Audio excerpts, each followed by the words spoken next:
Bueno, Jacobo, ahora Hola, te dejo para que nos guíes en esta temática muy interesante. Así que bueno, muchas gracias otra vez por brindarnos este espacio. pues muchísimas gracias por la oportunidad, muchísimas gracias tanto a ti como a todo el equipo de la Fundación Rioplatense de Estudios. Estábamos comentando antes la importancia que tienen los think tanks como el vuestro y lo complicado que es sacarlo adelante, precisamente para analizar los principios básicos de la política pública, de la gobernanza y entender de una manera sosegada cuáles son los desafíos a los que se enfrentan nuestras sociedades. A mí me da muchísimo gusto ver un grupo de gente joven preocupada por estos temas y sobre todo con vocación de servicio público, que creo que debe ser lo principal a la hora de poder abordar todo este tipo de cuestiones. Para mí es un grandísimo honor poder estar hablando hoy sobre este tema. La aproximación va a ser desde una perspectiva analítica y lo fundamental del título yo creo que es la parte de los retos y las oportunidades, tratar de analizar cuáles son las distintas dinámicas y las distintas inercias de esta crisis, qué es lo que ha ocurrido, todavía estamos en curso, trataremos de desglosarlo y lo más importante, conocer vuestras opiniones y tratar de crecer y poner un poquito más de luz entre todos a qué es lo que está ocurriendo y qué puede ocurrir en los próximos años, porque sin lugar a dudas estamos viviendo un momento histórico que tiene una trascendencia política, económica y social sin precedentes en nuestra historia. No sé cómo queréis que empecemos. ¿Empiezo directamente con la charla o hago alguna presentación sobre el foro? ¿Cómo lo consideréis? Si querés, Jacobo, primero presenta un poco sobre el foro y después ahí en lo que nos atañe en esta charla. Gracias. Perfecto. Pues, como bien han comentado, actualmente presido el Global Youth Leadership Forum, que es una iniciativa que bajo la presidencia de honor de Su Majestad el Rey de España e impulsada por Naciones Unidas a través de la Oficina de Naciones Unidas contra la Droga y el Delito, el Banco Mundial a través de su Dirección de Educación Superior, la Comisión Europea y los gobiernos de España, Santander y Cantabria, se ha consolidado a nivel internacional como una referencia de diálogo intergeneracional. Básicamente somos una plataforma en la que líderes jóvenes como vosotros, menores de 40 años con importantes responsabilidades en sus países, debaten con figuras globales, presidentes, ministros, premios Nobel, consejeros de grandes compañías, académicos de referencia, sobre los principales retos de agenda internacional. Llevamos ya 5 años, la quinta edición está prevista para finales de octubre, celebrando este foro. Lo organizaremos si todo marcha como pensamos, porque la verdad que la situación de la crisis del coronavirus ha afectado todos los planes de nuestro país, pero si todo marcha como esperamos, lo celebraremos a finales de octubre y para nosotros sería un grandísimo honor poder contar con una delegación importante de FREE y poder teneros en Santander. Creo que los debates merecerán mucho la pena y que contribuiréis de manera decisiva a enriquecerlos. Y sin más, una vez presentada, bueno, las redes sociales yo creo que, no sé si las podréis facilitar luego, es Global Youth Leadership Forum, las mías particulares es Jacobo Pombo en Facebook y @Jacobo Pombo en Twitter, y a vuestra disposición para seguir colaborando en tantas iniciativas como consideréis oportunas. Y ahora ya sí que vamos a entrar en materia.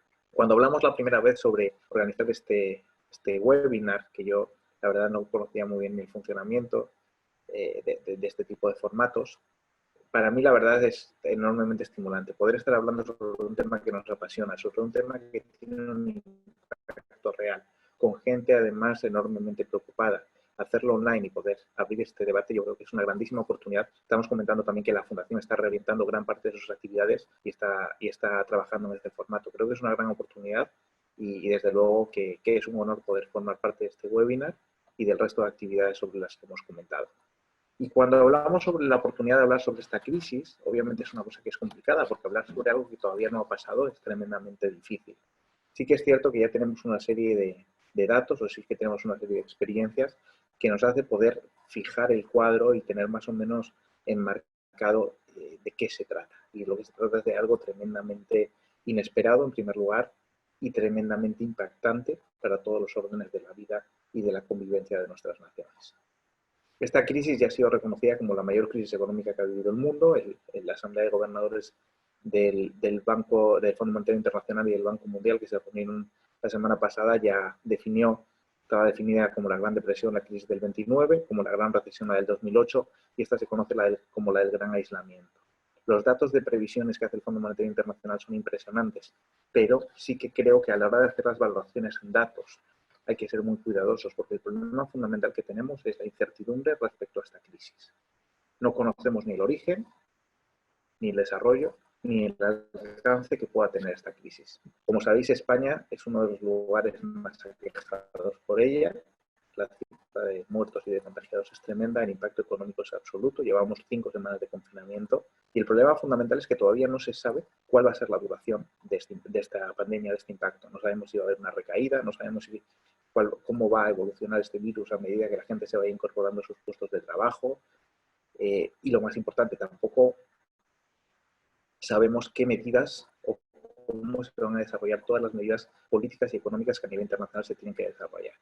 Yo, la verdad que escucha, además creo que el ambiente está muy enrarecido, todo el mundo tiene soluciones absolutas para solucionar esta crisis y yo lo único que tengo claro es que menudo problemón tiene que ser estar al frente de un gobierno hoy, tener que hacer frente de una realidad que va evolucionando a una velocidad sin precedentes. Yo sí veo lo que decían expertos de los más reputados, tanto del ámbito sanitario como del ámbito político y diplomático, hace solo 3 semanas o 4 semanas, no tiene absolutamente nada que ver con lo que se comenta hoy.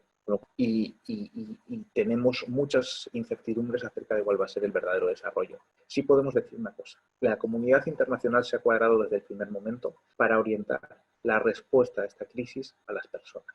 Creo que es de agradecer que tanto los gobiernos como las empresas y los organismos internacionales han puesto a las personas en el centro de la reacción, que hoy parece que es de perogrullo, parece que se da por sentado, pero no tenemos que dar por sentado nada porque en otras crisis probablemente la respuesta no ha estado tan centrada en las personas.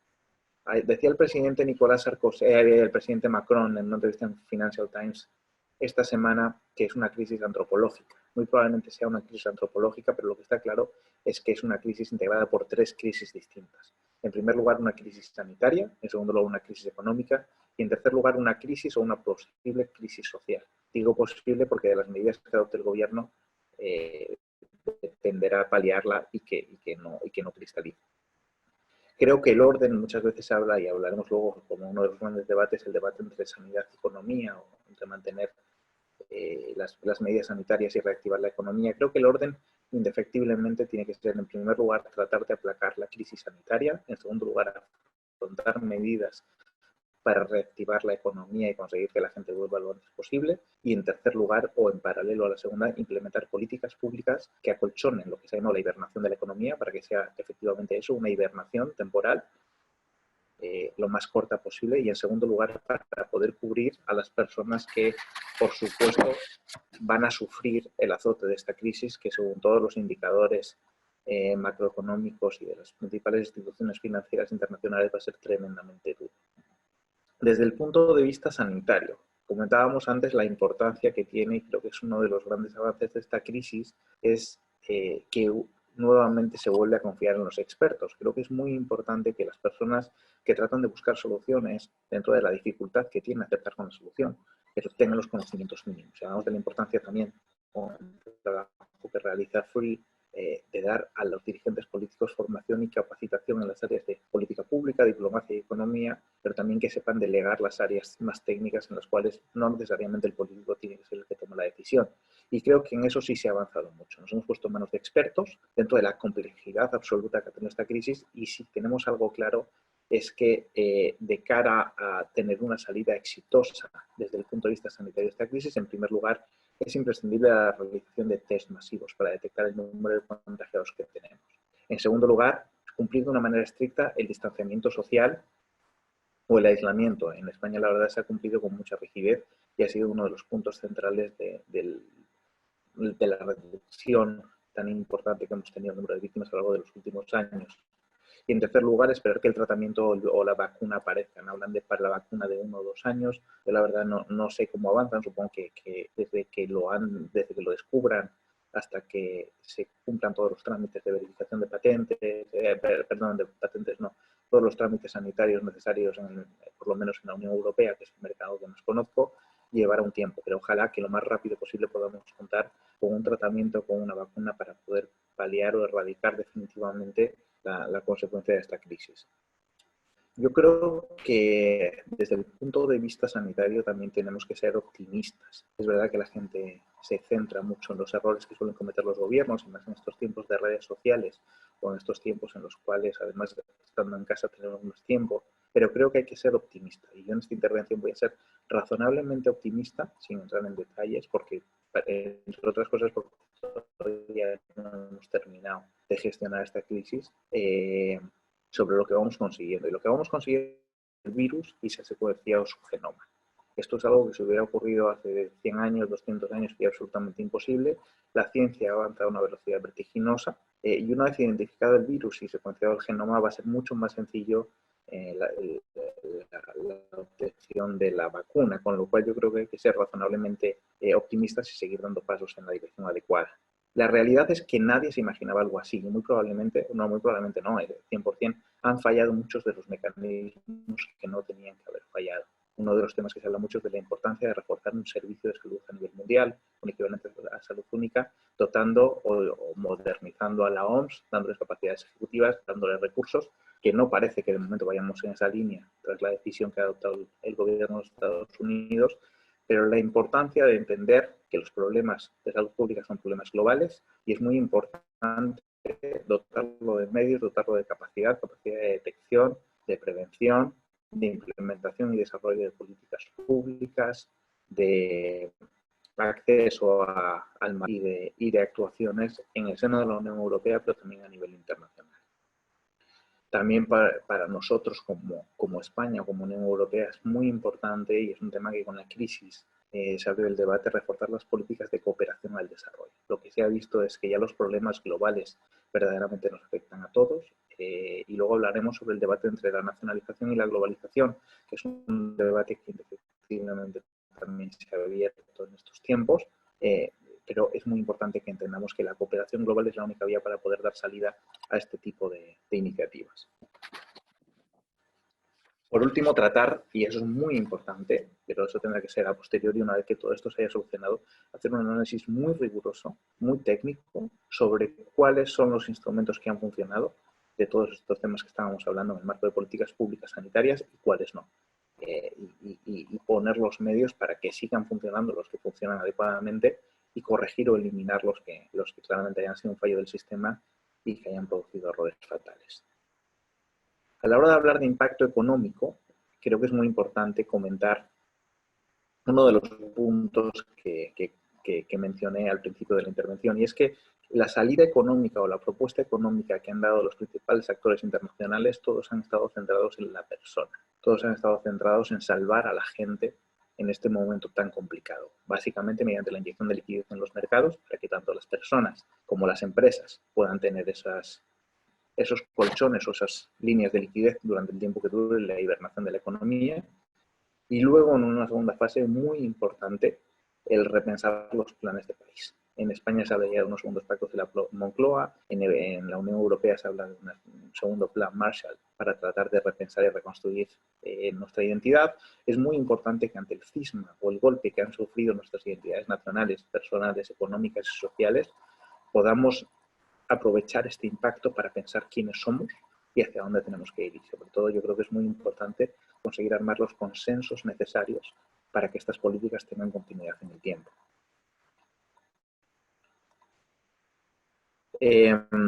Los planes de reconstrucción, por supuesto, van a ser tremendos, y conseguir esas líneas de financiación, luego hablaremos de lo que están haciendo los principales actores a nivel internacional para liberar esas líneas de financiación, creo que son muy importantes. Van en dos direcciones. Por un lado, estamos en tres direcciones. Por un lado, inyectar liquidez. En segundo lugar, exenciones fiscales y apoyo fiscal para empresas y gobierno. En tercer lugar, las moratorias de la deuda que el G7 y el G20 han aprobado para con los países pobres o algunos países en vías de desarrollo. Yo creo que es fundamental aliviar las tensiones. He leído algunos artículos que decían que el alto nivel de endeudamiento o la poca fiabilidad que daban algunos países en los mercados internacionales dificultaba la financiación. Yo creo que esto ha sido una catástrofe de tal envergadura que es muy importante que los organismos internacionales, y si queréis luego hablamos también específicamente sobre América Latina, los bancos de desarrollo se coordinen todos para bajar líneas de crédito, para dar apoyo a la reconstrucción y que un poco emulen lo que está realizando el Banco Central Europeo, la propia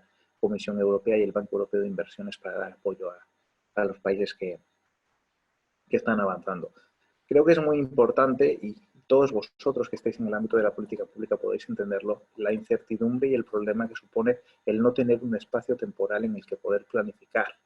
Creo que es un problema el que no sabemos cuánto va a durar esto. Entonces, desarrollar un plan de gobierno, un plan de choque, un plan para paliar los efectos de una de una situación que no sabemos cuánto va a durar ni qué profundidad va a tener es muy complicado. Pero en cualquier caso, esas capacidades y esa respuesta que demos coordinada y global, y también las respuestas locales y nacionales, van a ser fundamentales para conseguir que el impacto sea lo menor posible. La Organización Internacional del Trabajo y todos los gobiernos que están rigiendo por esos estándares ha fijado 4 puntos que considera que son los fundamentales para mantenernos vivos. Básicamente, el objetivo fundamental es que lo que funcionaba el día antes del estallido de la crisis del coronavirus siga funcionando el día después de la crisis. Y ha establecido 4 puntos que son fundamentales, que es trabajar por la economía y el empleo, favorecer el mantenimiento de las empresas, proteger al trabajador en su puesto de trabajo y que todas las decisiones que se tomen en el ámbito del diálogo social. Eso es muy importante. Es muy importante tratar de armar los mayores consensos posibles en un momento tan complicado, porque las decisiones van a ser duras y tienen que ser de largo plazo, tienen que ser de país o decisiones en el caso de la Unión Europea, de decisiones de la Unión Europea, con lo cual cuanto mayor consenso tengan estas medidas, más sencillo va a poder ser que se implementen, porque va a ser muy complicado poder reconstruir gran parte de estas medidas, ¿no? Para que entendamos un poco de qué estamos hablando, y hay que entender en primer lugar que las capacidades económicas y fiscales de los gobiernos son asimétricas y de las empresas exactamente. Si hablamos de los países del G7 y del marco de la Unión Europea, las líneas de inyección que se están metiendo son en torno al 20% del PIB de los países de la Unión Europea. En los países en vías de desarrollo, y específicamente en América Latina, están entre el 4 y el 5%, y en muchos casos el 2%.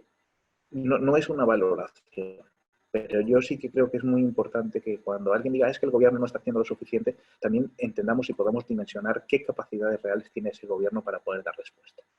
A mí en América Latina hay un aspecto que me parece fundamental, que es el tema de la informalidad. Hay gran parte de la población de América Latina que trabaja en la informalidad y no pueden quedarse fuera de las respuestas que se den. Entonces es muy importante que la política social llegue a toda la ciudadanía, que la informalidad se cubra bien y también, y eso pasa también en la Unión Europea, pero está muy contemplado, el respaldo a las pymes. Las pequeñas y medianas empresas son una parte central del tejido productivo, son el 70-80% de las empresas que tenemos en nuestras economías, y resulta fundamental que los gobiernos no las dejen de lado, porque el grueso del empleo viene de ahí.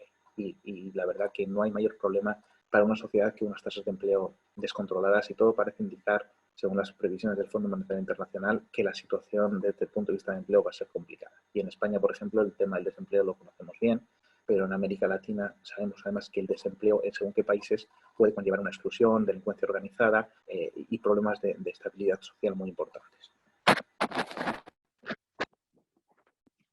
Los bancos centrales y los reguladores básicamente lo que han hecho es lo que comentábamos. Han comprado tanto deuda pública como deuda privada para aliviar el golpe, y esta tiene que ser la primera fase de un plan mucho más ambicioso, lo que hablábamos, un equivalente al plan Marshall, un equivalente a segunda parte de los pactos de la Moncloa, que pusieron las bases de lo que es hoy la España democrática, para repensar y salir adelante sobre realmente lo que está ocurriendo. Y luego, no quiero repetirme, pero es muy importante que entendamos una cosa. Todos estos planes de ayuda y todas estas líneas de financiación van a depender de la duración del confinamiento, de la duración del parón. Tenemos que entender que todavía hay una incertidumbre con respecto a los tiempos y a cuánto va a durar, que otros países se pueda extender, y entender que cuanto mayor sea el parón, más complicada va a ser esta financiación puente y más necesaria va a ser. El Fondo Monetario Internacional ha hecho unas previsiones que supongo que todos vosotros las habéis visto. Las previsiones no son especialmente, bueno, son un desastre obviamente, pero no son las más pesimistas, porque la previsión que hace el Fondo Monetario Internacional es que haya un levantamiento a finales del 2020, con lo cual la economía hasta cierto punto pueda funcionar. Pero solo por ver algunos de los puntos, el impacto es muchísimo mayor, según tienen registrado, que tuvo la crisis económica del 2008 y del 2009, la crisis de Lehman Brothers, que en Estados Unidos fue desastrosa, y en Europa, especialmente en el sur de Europa, pues todavía nos tiene levantándonos una década después. muy rápidamente para ver la parte de los datos económicos. El Fondo Monetario Internacional prevé un descenso de la economía mundial en torno al 3% el año que viene y un desempleo rondando el 20%, cuando el año pasado tuvimos un incremento del 2,9, o sea, un crecimiento económico del 2,9. Pero es que si vemos países, hay países como Italia, que tiene un decrecimiento del 9,1, países como España, que tiene un decrecimiento del 8, Francia un 7,2, y en América Latina, por ejemplo, pues México un 6,6, Brasil un 5,3, la región América Latina y Caribe un 5,2. La dinámica es más o menos general, veníamos de un año 19 razonablemente bueno porque bueno, en América Latina hay países que no estaban yendo bien, pero en términos generales la economía mundial creció el 3%, pero el año 2020 va a ser un desastre y en el año 2021 se va a producir un incremento económico, pero que no va a llegar en ningún caso a la pérdida que vamos a tener a lo largo de este año. Esa es una previsión, por ejemplo, en el caso de España, estamos hablando de una caída del 8%, del Banco de España sacó ayer una previsión, una estimación del 13%, con lo cual creo que tenemos que ser muy cuidadosos a la hora de tratar de entender el impacto real de esta crisis, muy solidarios, muy comprensivos con la gente y entender que de la cooperación en materia de política pública y política económica depende el éxito de nuestras sociedades. Las principales medidas que han tomado los actores internacionales más relevantes, me voy a referir al G20, el G20 con el G7 asociados, la Unión Europea, Estados Unidos y Japón. Todos tienen unos planes de inyección previos, centrados en inyectar liquidez para que podamos pasar este bache lo mejor posible. El G20 ha instado a sus países a hacer una inyección de 5 billones de dólares en la economía y además junto con el G7 ha decretado una moratoria en las deudas de los países pobres en vías de desarrollo, lo cual yo creo que es muy importante precisamente para no ahogar a las personas que peor lo van a pasar en esta pandemia. La Unión Europea, por su parte, de momento ha aprobado ya un fondo de 540.000 millones, 2.000 orientados a las empresas y 100.000 para un fondo específico dedicado al empleo, dedicado a lo que aquí se ha conocido como expedientes de regulación expedientes de regulación de empleo temporal, que el gobierno cubrirá los salarios, por así decirlo, de hasta el 80, 70 y tantos, 80% de los empleados durante el tiempo que dure la crisis. Estos 540.000 euros han sido un primer acuerdo. Esta semana tenemos un Consejo Europeo y se lleva la planificación la presentación de un plan Marshall por parte de los países del sur de Europa, precisamente para abrir unas líneas por 1,5 billones de euros, que sí que serían las bases de ese plan Marshall II o esa reconstrucción de Europa tal y como la entendemos. Ojalá, y luego hablaremos sobre el papel que tiene la Unión Europea, ojalá consigamos tener el nivel de consenso necesario, el nivel de, no voy a decir de generosidad, sino de inteligencia suficiente para entender cuál es la finalidad de la Unión Europea, cuál es el origen de la Unión Europea y por qué es imprescindible que actuemos como un sujeto político y no únicamente como una unión de mercado.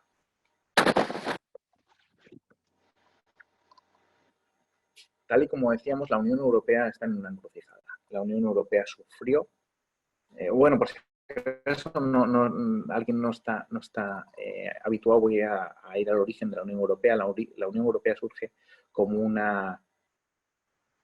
tras la Segunda Guerra Mundial, tras la devastación de Europa tras la Segunda Guerra Mundial, y nace inicialmente como una unión del carbón y del acero, una unión comercial con el objetivo de decir esto ha sido un desastre, no nos podemos volver a matar y la mejor forma de garantizar que haya paz y que haya estabilidad es estableciendo una red de intereses económicas que haga que no nos merezca la pena matarnos entre nosotros.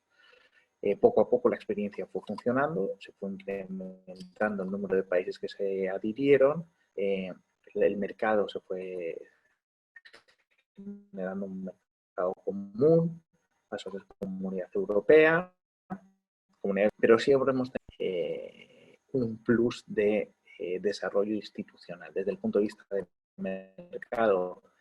Como unión económica, unión monetaria y unión de mercado funciona de una manera muy razonable, pero es verdad que los instrumentos políticos vinculantes a la hora de hacer que los gobiernos cooperen o se coordinen en determinadas medidas, puede que haya un déficit en ese nivel. Ese era un debate que la reconstrucción institucional de Europa o el fortalecimiento institucional de Europa Es un debate que se hablaba, se estableció la Constitución Europea y se hablaba de reforzar todos los mecanismos de cooperación política, pero llegó la crisis económica y todo voló por los aires. Es verdad que en el marco de la Unión Europea siempre ha habido distintas sensibilidades y es verdad que en tiempo de crisis gestionar esas sensibilidades es todavía más complicado de lo que ya suele ser habitualmente gestionar, que es muy complicado. Pasamos la crisis económica con muchos apuros, hubo una ruptura muy grande entre la percepción de los países del norte y la percepción de los países del sur. Probablemente yo soy español, pero yo tengo la percepción de que debió haber habido más generosidad con los países del sur y ese es el mismo debate en el que estamos en este punto. ¿Cuál es el avance que hemos tenido con respecto a ese momento? Yo creo que hemos aprendido de los errores que se cometieron en la anterior crisis. Creo que toda Europa es consciente que debemos arrimar el hombro y que los que tienen las espaldas más anchas tienen que cargar algo más de peso, especialmente en estos momentos. No estoy diciendo que sean cheques en blanco, lo que estoy hablando es que si somos una alianza política, pues lo somos para algo. Europa en esta crisis definitivamente se la está jugando. Se la está jugando con esos pactos de reconstrucción posterior a estos primeros paquetes de medidas económicas, que son los que van a condicionar qué modelo político y económico vamos a ser. Yo estoy convencido de que los líderes tendrán la altura de miras y tendrán la capacidad de llegar a un entendimiento que redunde en un beneficio de los ciudadanos europeos, fundamentalmente porque el daño político, social y económico que está sufriendo una parte muy importante de Europa, porque ya estamos hablando de España, estamos hablando de Italia, estamos hablando de Francia, o sea, estamos hablando de tres economías tremendamente fuertes, que ya veníamos golpeados en la anterior crisis, requiere de una respuesta contundente como sí se está dando. Y de hecho la respuesta que ha tenido el Banco Central Europeo en esta crisis no ha tenido nada que ver con la que tuvo hace 4 años.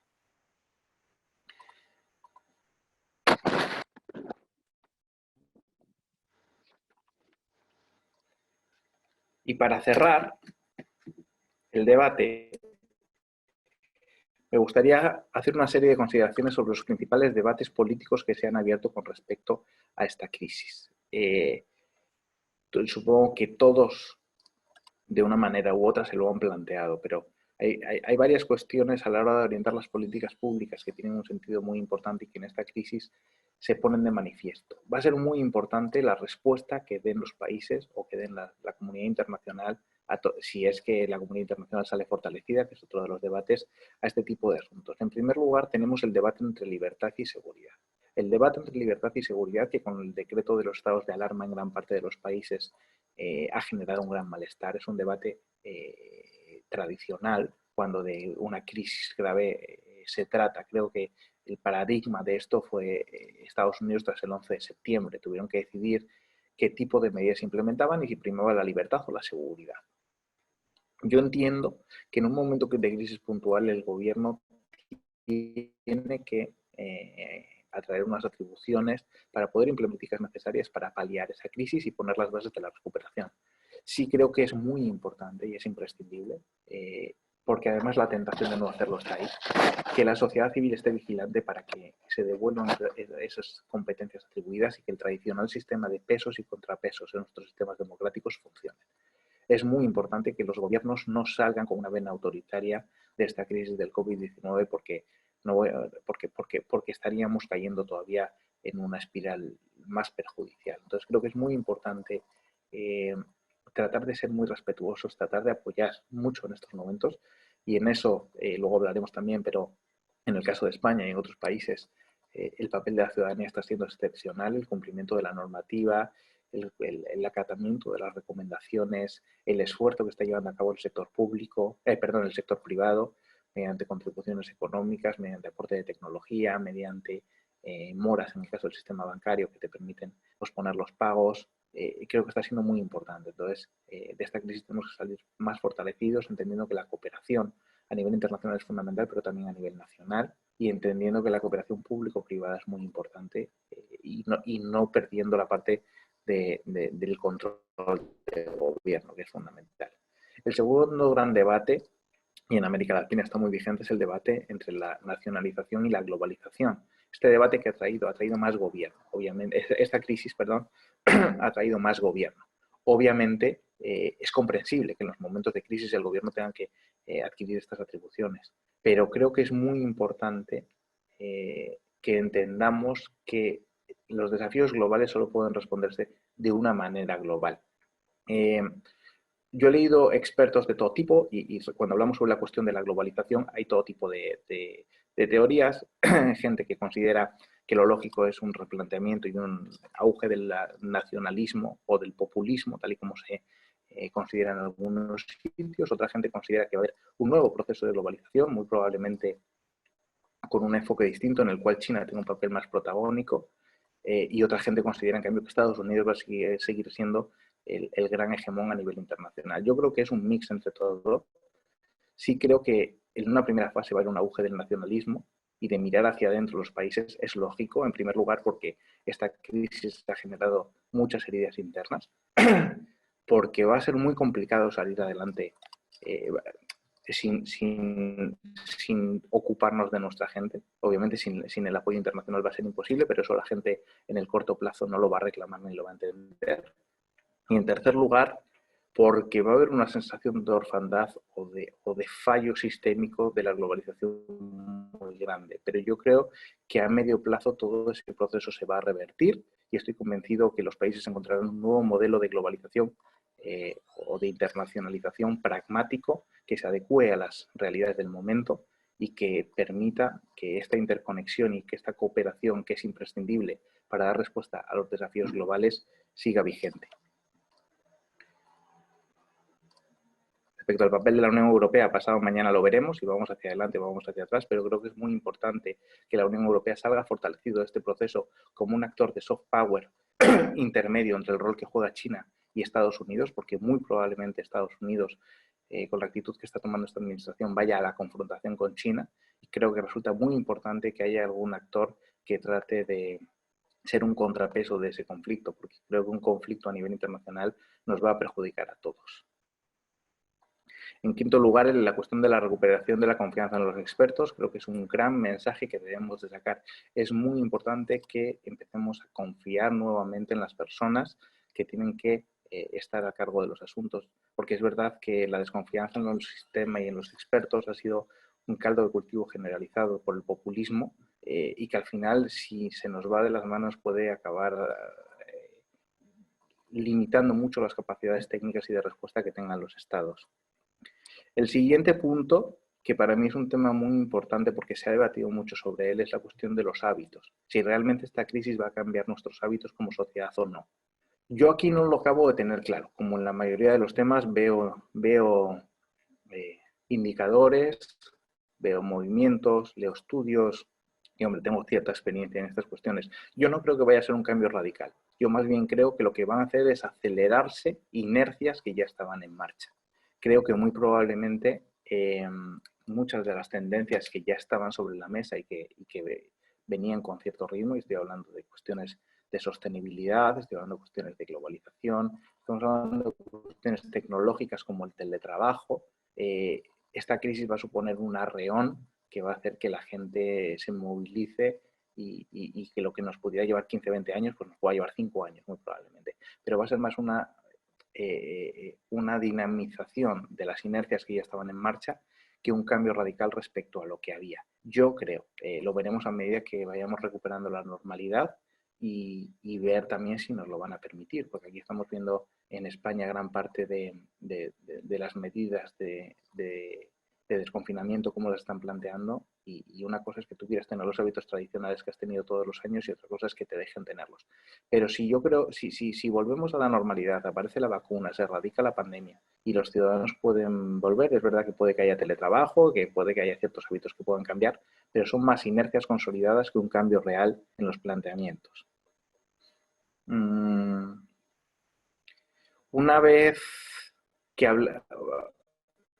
hablamos del tema este de la tecnología y del teletrabajo, yo creo, todo el mundo está alabando la cuestión del teletrabajo, yo creo que es muy importante, pero también creo que tenemos que ser muy conscientes de una cosa. Es importantísimo que también se den herramientas a las personas menos cualificadas o que no puedan tener capacidad para adaptarse a una nueva economía digital. Creo que es muy importante que entendamos que esa transición es fundamental que la realicemos entre todos y que el menor número de gente posible se quede fuera, porque si no vamos a tener un problema muy grande, y aquí se habla sobre la deuda que supone una renta mínima de inserción y todos los costes derivados, pero creo que es muy importante que podamos entender estas grandes transformaciones sociales no deben dejar a nadie atrás. Y por último, me gustaría acabar con dos comentarios. El primero, son dos comentarios optimistas. El primero es un comentario sobre el origen de la Unión Europea. Como bien decíamos, la Unión Europea surgió de las cenizas de la Segunda Guerra Mundial. De una crisis y de una tragedia se articuló el mayor ejemplo de éxito político, económico y social que ha experimentado el mundo y que mayores cotas y mayor tiempo de paz, libertad, estabilidad y prosperidad nos han traído. Con lo cual espero que, fruto de la cooperación a nivel internacional, del reforzamiento de los mecanismos internacionales, podamos salir de esta crisis más fortalecidos, con oportunidades y de una manera mucho más inclusiva en la cual todo el mundo participe. Y en segundo lugar, que creo que es muy oportuno, ya para acabar la intervención, espero no haber sido muy largo, me gustaría citar a la antropóloga estadounidense Margaret Mead, a la que le preguntaron cuál era el origen de la civilización, cuál era el primer rasgo del origen de la civilización, y todo el mundo, sus alumnos, esperaban que hablara de algún descubrimiento, alguna vasija, y dijo que era un fémur recuperado. Y cuando le preguntaron que cómo, o un recuperado, quiero decir, soldado después de una fractura, y cuando le preguntaron por qué consideraba que ese era el primer gesto de civilización o el primer signo de civilización que habíamos encontrado, la respuesta fue muy clara.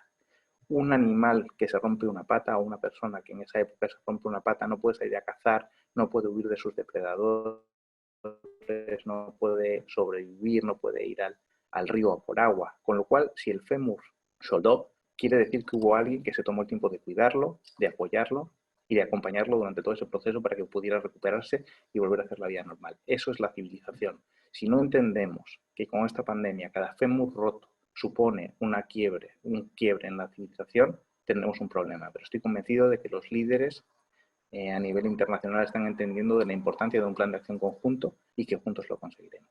Muchísimas gracias y no sé si me he dejado algo, pero estoy a vuestra disposición para lo que consideréis. Bueno, muchas gracias, Jacobo, muy interesante todo. La verdad fue un paneo bastante abarcativo de la problemática en general.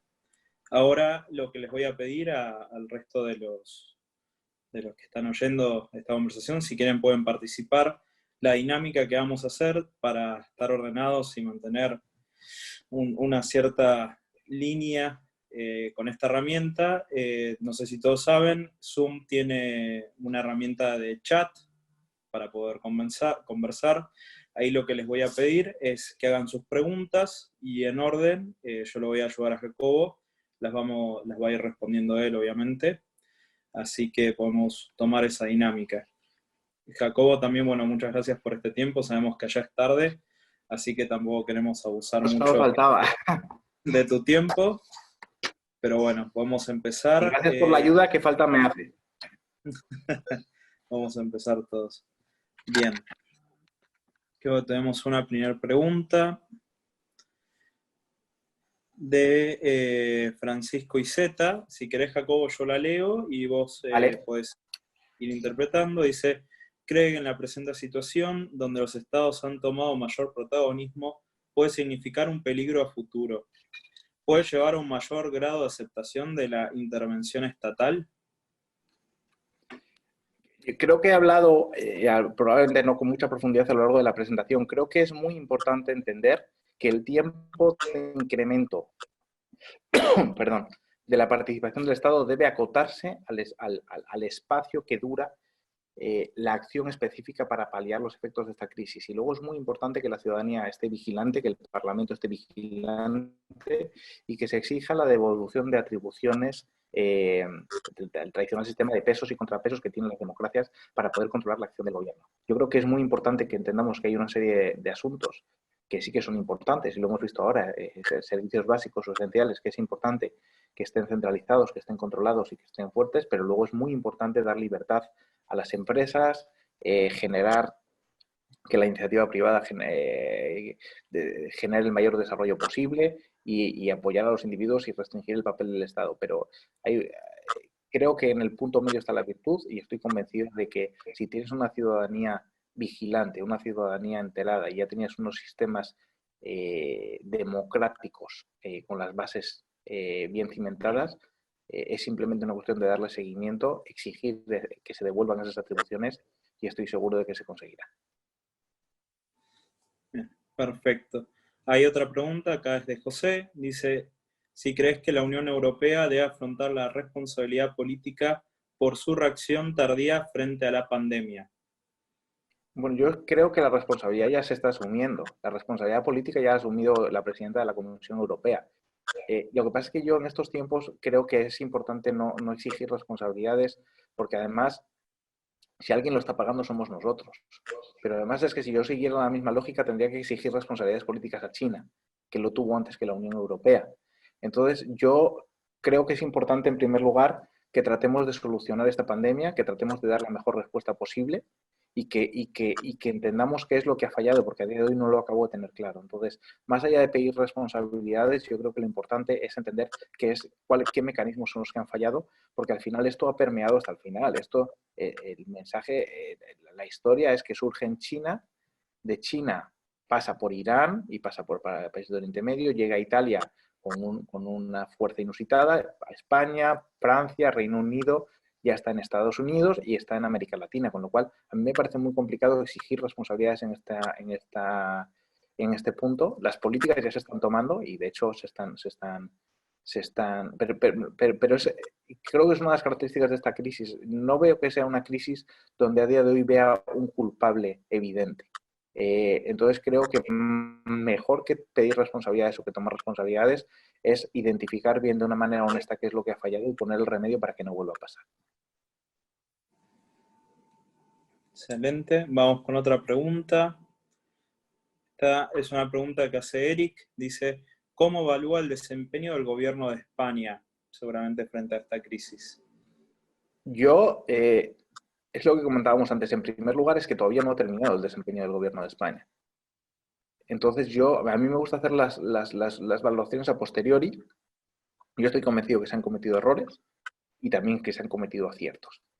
En términos generales, la cuestión sanitaria ha sido un drama, porque ahí está el número de muertos que estamos viendo, pero me gustaría ver y centrarme en lo positivo más que en lo negativo, obviamente asumiendo los errores. Esto no es un tema de decir ha sido todo maravilloso y se ha hecho estupendamente bien.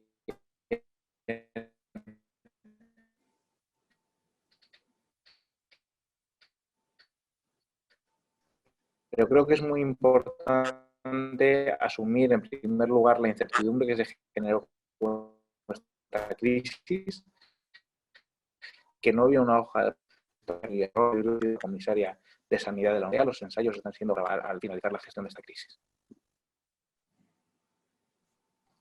Jacobo, disculpa, la última parte de tu respuesta creo que se cortó, si podías repetir un poco. Lo repito. Vale, lo repito. Lo que comentaba es que básicamente en muchas de las actuaciones también se han cometido, también se han desarrollado políticas que yo creo que han sido aciertos. La postura en el seno de la Unión Europea ha sido un acierto, tratar de proteger a las empresas ha sido un acierto, pero creo que estamos en plena gestión de la con lo cual lo que me gustaría es ser consciente, es que los aciertos superen a los errores una vez que esto termine, pero también ser muy conscientes que estamos trabajando sobre ensayo y error, que es un entorno desconocido y que la propia comisaria de Salud de la Unión Europea hoy lo ha reconocido, que no tenemos un marco de referencia sobre el que trabajar, así que lo único que puedo pedir es que ojalá por el bien de España los aciertos superen a los errores y podamos terminar con esta pesadilla lo antes posible. Excelente. Bien, acá tenemos otra pregunta que viene de Pablo, son una pregunta compuesta, dice, la actual situación pone a prueba a las distintas instituciones de la sociedad en este contexto. ¿Cuáles son los desafíos que los liberales conservadores debemos plantearnos para contrarrestar el relato populista? Dice, pienso especialmente en el contexto español, con una izquierda tibia en el gobierno y unos socios populistas de corte chavista. ¿Qué debería hacer el PPP y Vox para blindar las instituciones y la unidad de España? ¿Me lo puedes releer? Es que no te he oído. Sí, perfecto. Ahí lo vuelvo a leer. Esta es una pregunta compuesta. Ahí me quedé. Sí, compuesta, es bastante larga. Hace Pablo, va en sentido, y dice Pablo, la actual situación pone a prueba a las distintas instituciones de la sociedad en este contexto. ¿Cuáles son los desafíos que los liberales conservadores debemos plantearnos para contrarrestar el relato populista? continúa, dice, pienso especialmente en el contexto español, con una izquierda tibia en el gobierno y unos socios populistas de corte chavista. ¿Qué debería hacer el PP y Vox para blindar las instituciones y la unidad de España?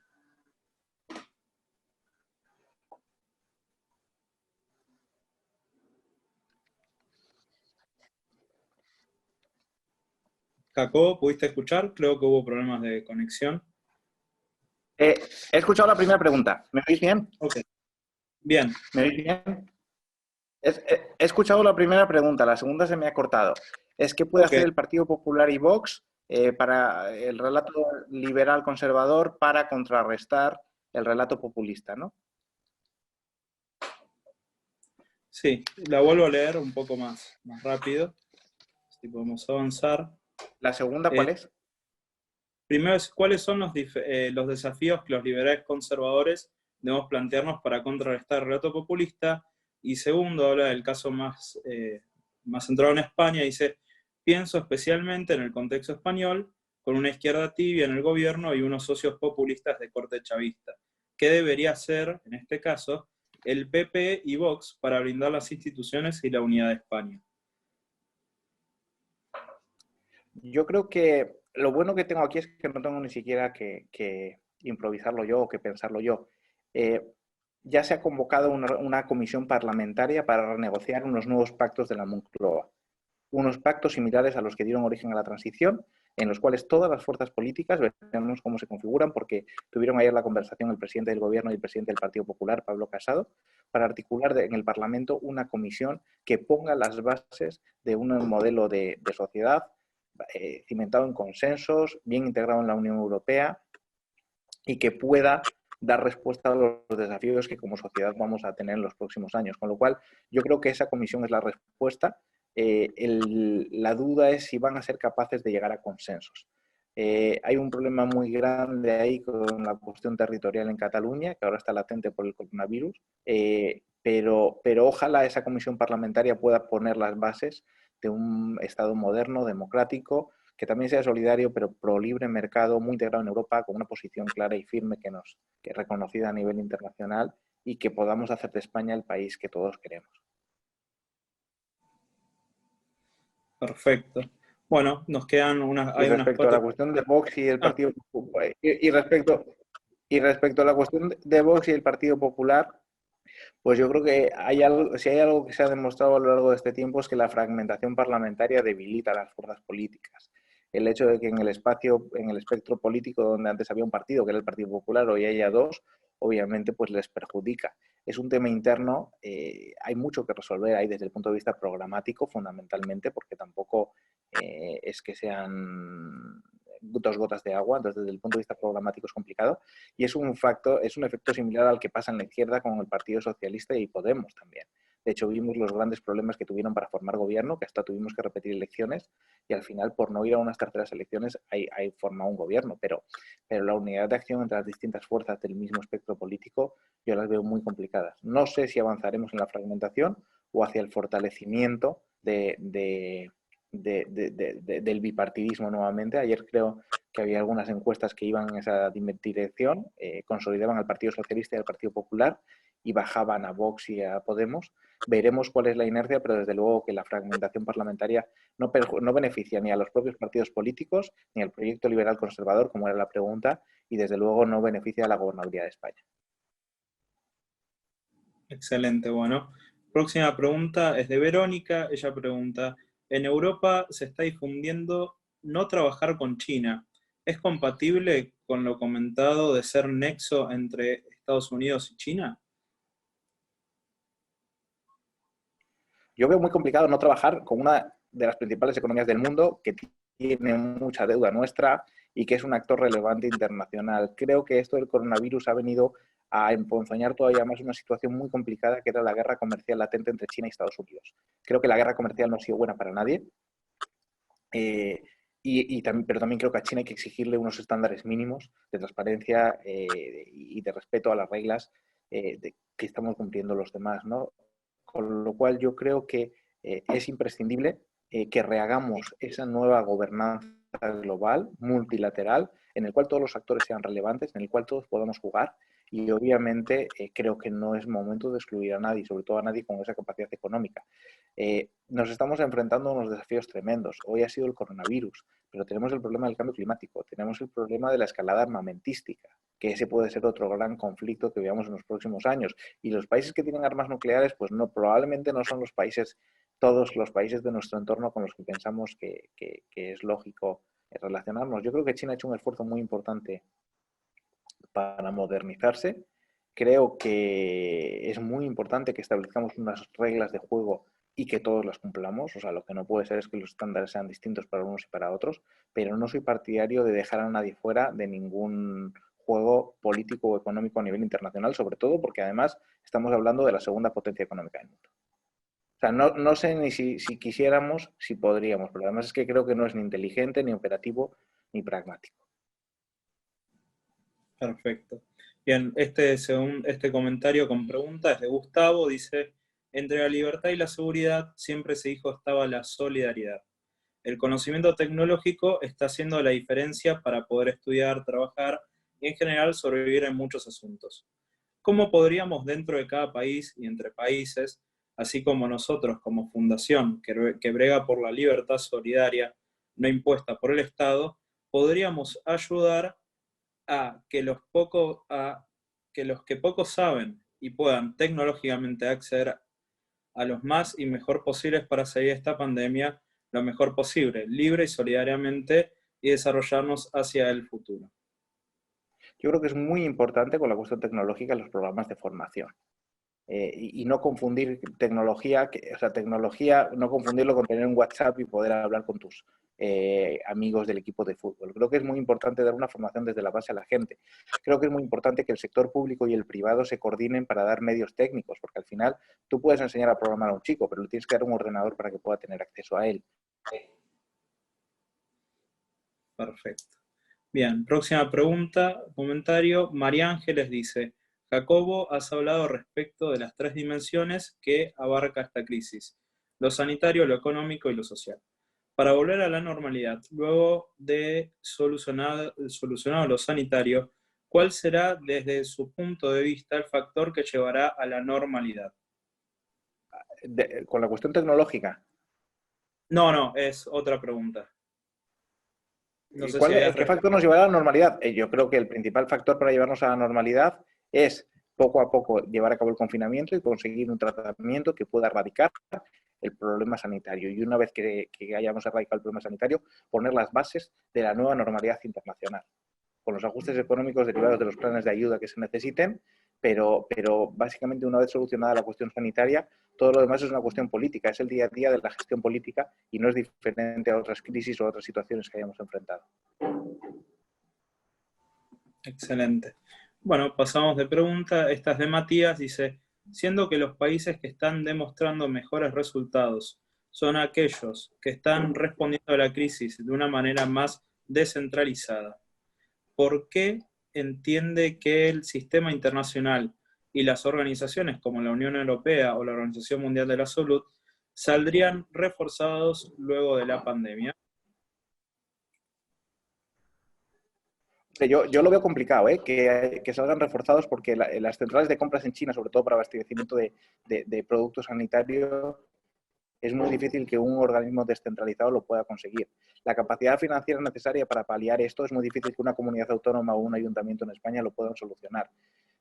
Para entender quién está saliendo mejor o peor hay que calcular en base al problema original que tiene. Si el virus te toca de manera tangencial, obviamente, pues sí sales bien, pero la respuesta obviamente no tiene nada que ver la envergadura de la respuesta que tiene que dar la Unión Europea con la envergadura de la respuesta que tiene que dar otras naciones. Yo creo que en general, ¿por qué tiene que ser un reforzamiento de los mecanismos internacionales? Que si la pandemia sigue vigente sin haber un tratamiento en Francia o en el Reino Unido o en Italia y yo abro los aeropuertos y no tengo una política coordinada de en qué momento abro aeropuertos, en qué momento permito flujos y en qué momentos, sí, gracias a las aportaciones solidarias y a la cooperación con otros países y otras naciones, España ha podido dar respuesta a gran parte de los problemas que se han presentado en esta crisis. Entonces creo que la solidaridad, la cooperación y sobre todo cuanto más grandes, más capacidad de reacción tenemos. Y creo que eso es importante.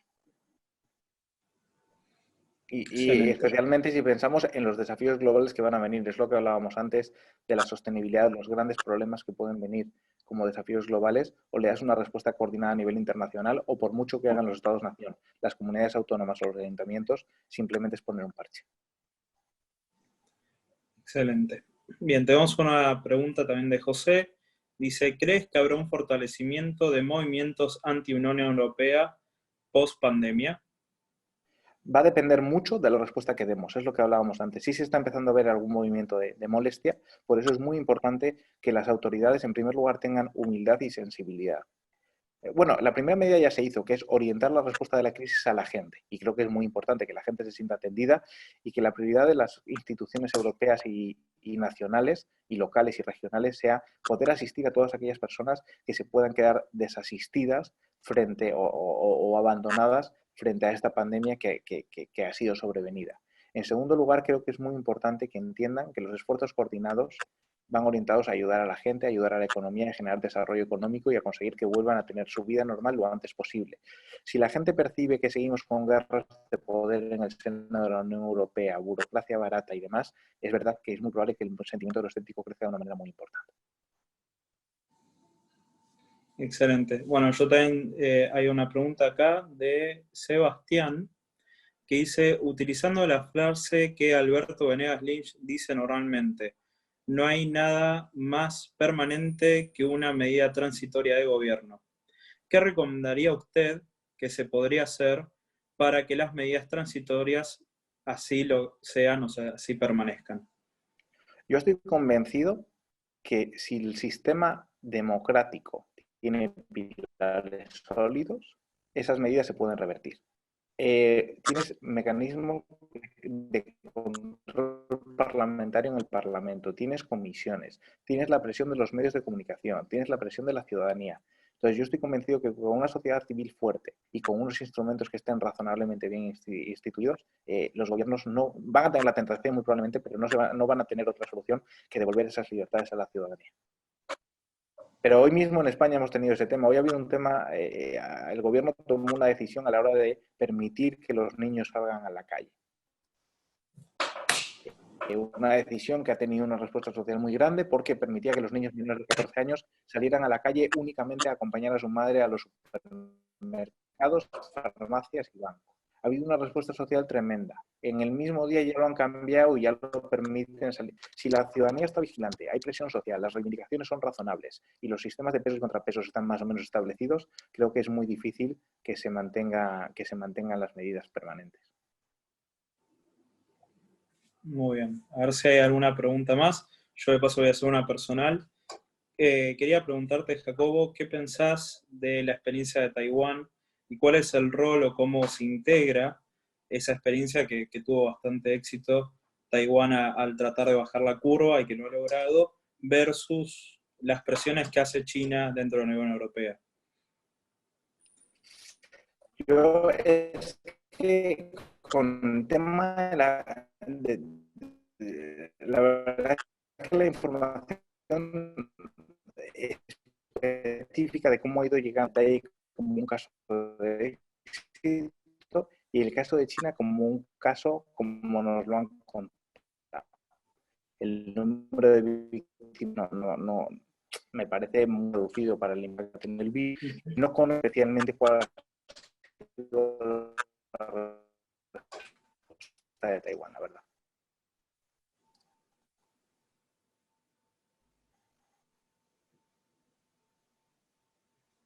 Disculpa, Jacobo, creo que se congeló la comunicación. ¿Vale?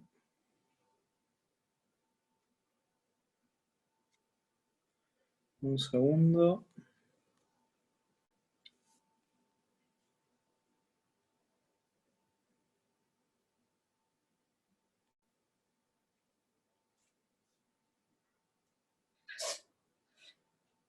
Creo que Jacobo tiene problemas de conexión. Un segundo.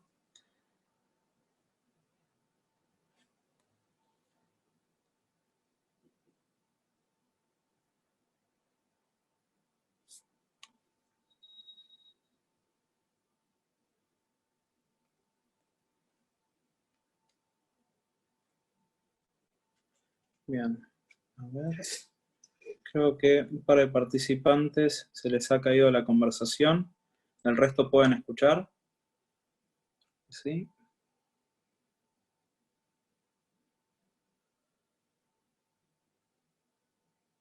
Bien, vamos a buscar.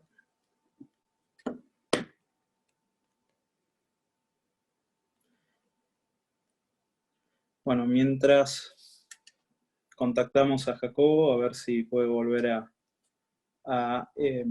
volver a la conversación.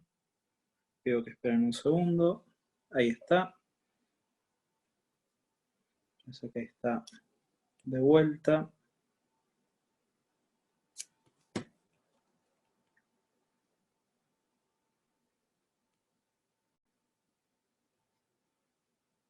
¿Mejor así? Perfecto, ahí Jacobo, gracias. Vale, es que he entrado por el móvil porque me estaba fallando el ordenador, digo, entro por el móvil mejor. Ah, perfecto, gracias. A veces pueden pasar estas dificultades. Y sobre todo para mí, que para estas cosas tecnológicas soy bastante torpe. Perfecto. Todos estamos aprendiendo en este momento de... Pues muchas gracias. Bueno, voy a colocarlo. No sé si alguien más tiene alguna pregunta.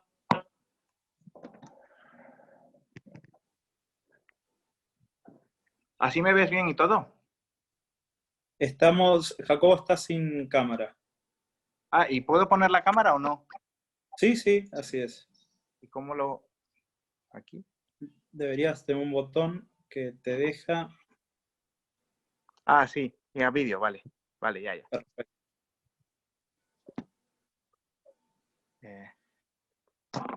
Ya. Excelente, ahí te podemos ver de vuelta. Perfecto. Perdonad, ¿eh? Habíamos quedado con la pregunta difícil de Taiwán, creo que se cortó al final. Sí, lo que te comentaba, que aquí hemos conocido mucho más el experimento de Singapur, cómo lo ha manejado Singapur y cómo lo ha manejado China. La verdad es que el tema de Taiwán se ha diferenciado mucho porque yo no había escuchado nada acerca de cómo lo habían manejado. Excelente, ese es un buen caso también. Bueno, no sé si alguno más de los presentes les queda alguna pregunta. ¿Quieren hacer a Jacobo? O si Jacobo tenés alguna reflexión final, algo más que quieras añadir. Yo únicamente agradecer la oportunidad de poder tener este tipo de diálogos. Espero no haber dado demasiado las expectativas. Creo que ha sido tremendamente interesante. Las preguntas han sido interesantísimas. Y creo que tenemos que ser optimistas, moderadamente optimistas, queda otra, y ver cómo evoluciona hasta a mí no me gusta hacer los juicios a mitad del partido, porque es verdad y lo que comentábamos antes, y al final la historia de esta crisis muy probablemente la van a contar los vencedores. Si al final prevalece la globalización, el libre mercado, la apertura económica y la cooperación internacional, ese va a ser el discurso, y si al final lo que prevalece son los gobiernos fuertes, autoritarios, con tendencia a cerrar fronteras y a no compartir sus capacidades con sus vecinos, pues ese será el relato que quede. Yo aspiro a que lo que quede sea el primero, aspiro a tener un mundo más abierto, un mundo más cooperativo, que las empresas tengan un rol activo y contribuyan a generar desarrollo, y un rol en el cual, en lo personal, la Unión Europea pueda tener un papel fundamental como sujeto político que garantice la paz, la libertad, la estabilidad y la prosperidad de todos sus ciudadanos durante otros 5 años. Bueno, muchísimas gracias, Jacobo, por las palabras finales, por el tiempo. Muy interesante todo lo que nos has dicho. Yo creo que también desde nuestra perspectiva, desde Latinoamérica, mirar hacia Europa, también España, como tanto que han sufrido con esta pandemia, nos viene muy bien. Es un gran espacio para compartir también experiencias y también compartir estas convicciones. Desde el nombre de la Fundación, desde la Fundación Río Platense, te agradecemos mucho por este espacio. También agradecemos a todos los que nos han acompañado y bueno, te esperamos tal vez en otra en otra oportunidad para hablar de otros temas o seguir hablando más adelante sobre esta pandemia. Pues un placer, sabes que contáis conmigo, sí. Y muchísimas gracias por la oportunidad, de verdad. Buenísimo. Muchas gracias, Jacobo. Bueno, muchas gracias a todos los que se han participado. Ahora les comparto por último otra vez. En pantalla van a ver los que no conocen nuestras redes. Pueden seguirlos. Bueno, les agradecemos mucho. Hasta luego, buenas noches. Abrazo fuerte, gracias.